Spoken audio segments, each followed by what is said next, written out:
விபச்சாரிக்கு உள்ள பொருளோ இல்ல தேவடியாள் அப்படின்றதுக்கான உள்ள பொருளோ இன்றைக்கு இந்த நடத்தைக்கு ஒத்து வராது. அந்த ஆண் ஆதிக்கம் என்பது அது சிதைவு பற்றக்கூடாது, இந்த சமூகம் கட்டு ஒலைஞ்சிடக்கூடாது அப்படின்னு நினைக்கக்கூடியவங்க பெரும்பாலும் ஆண்கள். அவங்க எல்லாருமே இந்த விபச்சாரி என்ற அந்த சொல் பயன்பாட்டை நியாயப்படுத்தக்கூடியவங்களா தான் இருக்கிறாங்க. நீங்க இந்த பெண்களுடைய செயலை சரின்னு சொல்ல முடியாது, தப்புன்னு சொல்ல முடியாது. இப்ப அதனால இத ஒரு வார்த்தையை சொல்லி ஒட்டுமொத்தமா அதை நிராகரிக்கவும் கூடாது. பாட்டுல என்ன நடந்துகிட்டு இருக்கு அப்படின்றத ஆய்வு செய்ய வேண்டியது ரொம்ப முக்கியமான தலையாய பணியாக இருக்கு.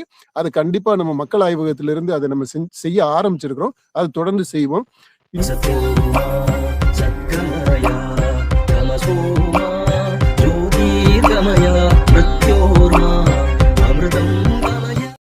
இன்னைக்கு ஊடகங்கள்ல பேசும் பொருளா இருக்கக்கூடிய வார்த்தை இது விபச்சாரிக்கிற வார்த்தை. அந்த வார்த்தை இப்போ 2 நாளா ரொம்ப ட்ரெண்டிங்ல இருக்கு, பேசும் பொருளா இருக்குது. இதுக்கு என்ன காரணம் அப்படின்னா, அரசியல் விமர்சகர் அப்துல் கலாம் ஐயாவுடைய உதவியாளராக இருந்த பொன்ராஜ் அவர்கள் ஒரு யூடியூப் சேனலுக்கு பேட்டி கொடுக்குறப்போ அவருக்கு தொகுப்பாளர் கேட்ட கேள்விக்கு பதில் அளிக்கும் விதமா இந்த வார்த்தையை பயன்படுத்திருக்கிறாரு. அந்த தொகுப்பாளர் கேள்வி கேட்கிறாரு, விஜய்க்கு ரசிகைகள் செல்வாக்கு அதிகமா இருக்குது. விஜய் திரிசாவுடன் வந்த பின்னாடி கூட எவனுக்கு யோகியதை இருக்கு பேசுறதுக்கு, விஜய் அப்படிதான் இருப்பாரு அப்படிங்கிற மாதிரி ஒரு ரசிகை பேசியிருக்கிறாங்க, அவங்களுடைய செல்வாக்கு அதிகமா இருக்கு அப்படின்னு சொல்லி கேள்வி கேட்கிறாரு. அதுக்கு பதிலளிக்கும் விதமா தான் பொன்ராஜ் கல்வி ஒப்பிட்டு பேசி தற்கூறிகள் நிறைய பேர் இருக்கிறாங்க. இது மாதிரி பெண் ரசிகைகள் விஜய்க்கு நான் தங்கையாவோ அக்காவாவோ என் மனைவியா கூட இருப்பேன் அப்படிங்கிற மாதிரி பேசுறாங்கன்னு சொல்லி உதாரணங்களை சொல்றாரு. அதை சொல்லிட்டு அதற்கு அந்த ரசிகைகளை குறிப்பிடும் விதமா இந்த விபச்சாரி அப்படின்னு வார்த்தையை பயன்படுத்துறாரு. இந்த வார்த்தையை பயன்படுத்தியது சரியா? நாகரிகமா அவங்களை கண்டிக்கிறத விட்டுட்டு இந்த வார்த்தையை எப்படி பயன்படுத்தலாம்? அதாவது இந்த வார்த்தையை பயன்படுத்தினது அவருடைய அந்த ஃப்ளோல பார்க்கும்போது அவரு நியாயப்படுத்துறது மாதிரி தான் சொல்றாரு. ஆனா இந்த அவர் குறிப்பிட்ட அந்த அந்த செயல் இருக்குது இல்லையா, அதாவது விஜயினுடைய ரசிகர் ஒரு பெண், அந்த எடுத்துக்காட்டா அவர் சொன்னது, விஜய்க்கு நாங்க பொண்டாட்டியா கூட இருப்போம் அப்படின்னு சொல்றாங்க. அப்புறம் திருமணமானவங்க விஜய் மேல காதல் 26 வருஷமா நான் காதலிச்சுக்கிட்டு இருக்கேன் அப்படின்னு சொல்றது, பிள்ளைய விட எனக்கு விஜய் தான் முக்கியம், அதனால அவரை பார்க்க வந்தேன் அப்படின்னு இந்த உதாரணங்களை சொல்லி இப்படிப்பட்ட பெண்களை எந்த வார்த்தையால குறிப்பிடுறது அப்படின்ற பட்சத்துலதான் அவரு அவங்களுக்கு ஒரு பேர், ஒரு அடையாளம் கொடுக்கணும், ஒரு லேபிள் பண்ணணும் அப்படின்றதுக்காக அந்த அந்த குரூப்பை ஒரு கேட்டகரிக்குள்ள கொண்டு வரணும் அப்படின்னு பாக்குறாரு. அதுக்கு இந்த விபச்சாரின்ற வார்த்தையை பயன்படுத்துறாரு. அந்த பொருளை வச்சு பார்க்கும்போது அந்த விபச்சாரின்ற சொல் இந்த பிஹேவியரை குறிக்கிறதுக்கு சரியான சொல் இல்லை. ஆங்கிலத்துல பல சொற்கள் இருக்கு இந்த மாதிரி பிஹேவியரை குறிக்கிறதுக்கு, நிறைய வார்த்தைகள். அதாவது பெண்கள் சோகால்டு ஒழுக்கத்திற்கு முரணா நடக்கிறது, அதாவது இப்ப திருமணமானவங்களோ திருமணம் ஆகாதவங்களோ இந்த மாதிரி பால் உறவு வச்சுக்கிறத பத்தி பல வார்த்தைகள் இருக்கு. ஓர்ம்பாங்க, ஸ்லட்டும்பாங்க, ஸ்கேர்லெட்டும்பாங்க, பிச்சும்பாங்க, இந்த மாதிரி பல வார்த்தைகள் இருக்கு. ஆனா இது எதுவுமே இந்த பிஹேவியருக்கு சரியாக இருக்காது. தமிழ்லையுமே பார்த்தீங்கன்னா இந்த விபச்சாரின்ற வார்த்தை இல்லாம தேவடியால், வேசி, தாசி, குண்டி, அது மாதிரி நிறைய வார்த்தைகள் இருக்கு. ஒவ்வொன்றுக்குமே ஒரு அர்த்தம் இருக்கு. ஆனா இப்ப எனக்கு தெரிஞ்சு இந்த எந்த வார்த்தையுமே லிங்குவிஸ்டிக் ரீதியாக, அந்த மொழியியல் ரீதியாக, அந்த சிமான்டிக்ஸா நம்ம பார்க்கும்போது அந்த கல்ச்சுரல் டெக்ஸ்ட அடிப்படையாக வச்சு இவங்களுடைய பிஹேவியர், இவங்களுடைய நடத்தைய, இந்த பண்பாட்டு சூழல்ல இந்த பெண்களுடைய நடத்தைய, விஜய் ரசிகைகளுடைய செயல், இந்த நடத்தைய நம்ம லேபிள் பண்றதுக்கு இந்த விபச்சாரி அப்படின்ற சொல் சரியில்லை.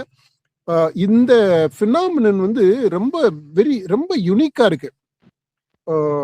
அதாவது விஜய் ரசிகைகள் இந்த இந்த இந்த மாதிரி இந்த சில பெண்கள், குறிப்பிட்ட சில உதாரணங்கள்ல அதே மாதிரி பல பெண்கள் இருக்கலாம். இப்ப இத குறிப்பிடுறது மாதிரி, இதை அடையாளப்படுத்துறது மாதிரி அதற்கேற்ற தமிழ் சொல், அந்த கருத்து உருவாக்கம் அது தமிழ்ல இல்லை. இப்ப அதனால தற்காலிகமா அவர் அந்த விபச்சாரின்ற சொல்ல பயன்படுத்தி இருக்கிறாரு. ஆனா, அந்த சொல்லுக்குள்ள விபச்சாரிக்கு உள்ள பொருளோ, இல்ல தேவடியாள் அப்படின்றதுக்கான உள்ள பொருளோ, இன்றைக்கு இந்த நடத்தைக்கு ஒத்து வராது. இந்த நடத்தைய இன்னும் ஆய்வுக்கு உட்படுத்த வேண்டியது இருக்குதுன்னு நினைக்கிறேன். நான் தனிப்பட்ட முறையில இந்த ஊடகத்தை தொடர்ந்து, சினிமாவை தொடர்ந்து ஆய்வு செய்துகிட்டு வர்றேன் அப்படின்ற முறையில, இந்த பினாமினன இந்த பர்ட்டிகுலர் பிஹேவியர் டைப்ப கேரக்டரைஸ் பண்றது மாதிரி அந்த கருத்து உருவாக்கம், அதுக்கான சொல் அதை நோக்கி நான் இப்ப இப்ப அ ஆய்வு செஞ்சுகிட்டு இருக்கிறேன். இதுவரைக்கும் எனக்கு சரியான சொல் அகப்படல. அதனால இவரு பயன்படுத்தின சொல் இந்தத முழுமையாக விவரிக்கக்கூடிய சொல் இல்ல. ஆ ஆனா அந்த பெண்களுடைய நடத்தைய இன்றைக்கு இருக்கக்கூடிய அந்த ஒழுக்க சட்டகம் இருக்குது இல்லையா? அந்த ஃப்ரேம் ஒர்க், கல்ச்சுரல் ஸ்கிரிப்ட் அப்படின்றது, அந்த இதுக்குள்ள இவங்க வரல. அத மீறி தான் நடக்குறாங்க. இப்ப இந்த மீறி நடக்கிறத, ஒன்று இன்னைக்கு இருக்கக்கூடிய ஒடுக்குமுறையான இந்த ஒழுக்கம் அப்படின்றத எதிர்த்து ஒரு கலக குரலாக இத நம்ம பார்க்க முடியும். இந்த பெண்களுடைய செயல்பாட்ட நம்ம பார்க்க முடியும்.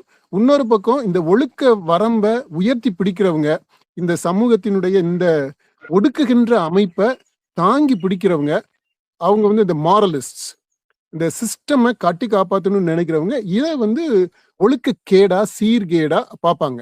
இப்ப 2 விதமான முரண்பட்ட பார்வைகள் இருக்கு. இத நீங்க எந்த பார்வைக்கு நீங்க சப்ஸ்கிரைப் பண்றீங்க அப்படின்றத பொறுத்து தான் நீங்க சொல்லக்கூடிய விமர்சனமும் வரும். இந்த ஒழுக்கத்தை உயர்த்தி பிடிக்கக்கூடியவங்க இருக்கிறாங்க இல்லையா? இந்த சிஸ்டம் குலைஞ்சிடக்கூடாது. ஆண்மைய சமூகம், அந்த ஆண் ஆதிக்கம் என்பது அது சிதைவுபற்றக்கூடாது. இந்த சமூகம் ஒலைஞ்சிடக்கூடாது அப்படின்னு நினைக்கக்கூடியவங்க, பெரும்பாலும் ஆண்கள். அவங்க எல்லாருமே இந்த விபச்சாரி என்ற அந்த சொல் பயன்பாட்ட நியாயப்படுத்தக்கூடியவங்களா தான் இருக்கிறாங்க. நீங்க இந்த ஊடகங்கள்லயே நீங்க பாருங்களேன். அந்த முக்கியமா அந்த டிஜிட்டல் மீடியால ஒவ்வொரு வீடியோவுக்கும் பின்னாடி இருக்கக்கூடிய அந்த பின்னூட்டத்தை நீங்க பாருங்க.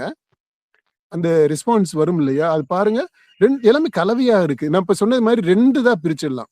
ஒரு பக்கம் அவர் பயன்படுத்தின அந்த சொல்ல நியாயப்படுத்துறது மாதிரி. என்ன தப்பா சொல்லிட்டாரு? கரெக்ட்டா தானே சொல்லியிருக்கிறாரு. இப்ப இந்த மாதிரி நடத்தை கெட்ட பெண்கள நீங்க வேற எப்படி சொல்ல முடியும்? அப்படின்றத பார்க்கிறோம். இன்னொரு பக்கம் அரசியல் ரீதியாக அத பார்க்கிறத நம்ம இதுல ஐடென்டிஃபை பண்ண முடியுது. அதாவது அரசியல் சார்பா ஒரு நிலைப்பாடை எடுத்துட்டு இத இல்ல, அதாவது இந்த விபச்சாரின்ற சொல் பயன்பாட்ட விமர்சனம் பண்றத நம்ம பார்க்கிறோம். இப்ப 2க்கு இடையில தான் நம்ம, அதாவது இத ஒரு ஆய்வுபூர்வமாக ஒரு திறந்த மனசோட ஒரு இத ஒரு வித் ஓப்பன்னஸ் இத சமூக அக்கறையோட இத அணுகணும்னு நினைக்கிறேன். இந்த பெண்களுடைய செயல சரின்னு சொல்ல முடியாது, தப்புன்னு சொல்ல முடியாது. இப்ப அதனால இத ஒரு வார்த்தையை சொல்லி ஒட்டுமொத்தமா அதை நிராகரிக்கவும் கூடாது. அல்லது இது அரசியல் ரீதியாக இத அப்படியே அப்ரூவ் பண்றது அப்படியும் செய்ய முடியாது. அது இன்னும் கொஞ்சம் ஆழமாக போய் இன்றைக்கு பண்பாட்டுல, தமிழ் பண்பாட்டுல என்ன நடந்துகிட்டு இருக்கு அப்படின்றத ஆய்வு செய்ய வேண்டியது ரொம்ப முக்கியமான தலையாய பணியாக இருக்கு. அது கண்டிப்பா நம்ம மக்கள் ஆய்வகத்திலிருந்து அதை நம்ம செய்ய ஆரம்பிச்சிருக்கிறோம். அது தொடர்ந்து செய்வோம். இப்ப இந்த தேர்தல் முன் வச்சு நிறைய விஷயங்கள் நடந்துகிட்டு இருக்கு. இது போன பிற்பாடு, அடுத்து இந்த தேர்தலுக்கு பிற்பாடு தமிழ்நாடு இந்த அரசியல் களம் கொஞ்சம் அமர இருக்கும்போது கண்டிப்பாக நம்ம இதை பற்றி பண்பாட்டு ரீதியான அணுகுமுறை, சோசியல் கல்ச்சுரல் அப்ரோச், அதுல இந்த பினாமினன், இந்த particular behaviour, set of behaviours, இந்த வேல்யூ சிஸ்டம், இது எல்லாத்தையுமே நம்ம ஆய்வுக்கு உட்படுத்துவோம். இப்ப நீங்க குறிப்பிட்டது மாதிரி நிறைய பேர் அதற்கு சாதகமாகவும், அதாவது அவர் சொன்னது கரெக்ட் தான் அப்படின்னு சொல்லி நிறைய பேர் வீடியோ பேசியே இண்டிவிஜுவலா இருக்கிறவங்க கூட பேசி அதுக்கு பதில் அளிச்சிருக்கிறாங்க. அதே மாதிரி ரொம்ப தப்பானது, அவர் இந்த வார்த்தையை பயன்படுத்திருக்க கூடாது அப்படின்னு கடுமையான விமர்சனங்களும் அவருக்கு எதிராக இருக்குது. தொடர்ந்து ஒரு செய்தியாளர் அவர்கிட்ட நீங்க இது மாதிரி பேசியிருக்கிறீங்க, இதுக்கு மன்னிப்பு கேட்பீங்களா, உங்க குடும்பத்துல இருக்கிறவங்களே இது மாதிரி நீங்க பேசுவீங்களா அப்படின்னா, நான் பேசுவேன், மன்னிப்பு கேட்க மாட்டேன்.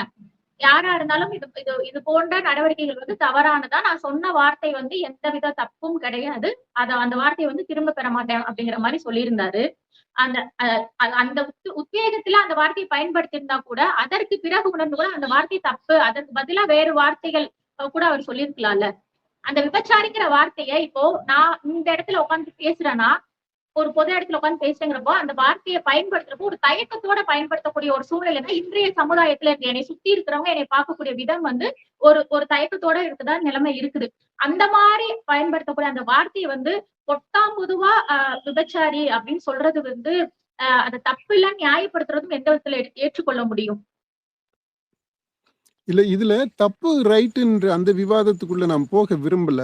நான் முதல்ல சொன்னேன் பாத்தீங்களா, அதாவது இந்த இன்றைக்கு இருக்கக்கூடிய ஒழுக்க சட்டகம், அந்த framework of moral ethical, அந்த தமிழ் பண்பாட்டு பின்புலத்துல இருக்கக்கூடியது, அந்த ஒழுக்க முறைகள், ஒழுக்கம் தொடர்பான விதிகள், அந்த ஒழுக்கம் என்ற அந்த கட்டமைப்பு, இப்ப இதுக்குள்ள இந்த ஃப்ரேம் ஒர்க்குள்ள இந்த விஜய் ரசிகர்கள் பெண் ரசிகர்கள் சிலருடைய செயல்பாடு நடத்தை என்பது ஒத்து வரல, இதுக்குள்ள ஃபிட் ஆகல.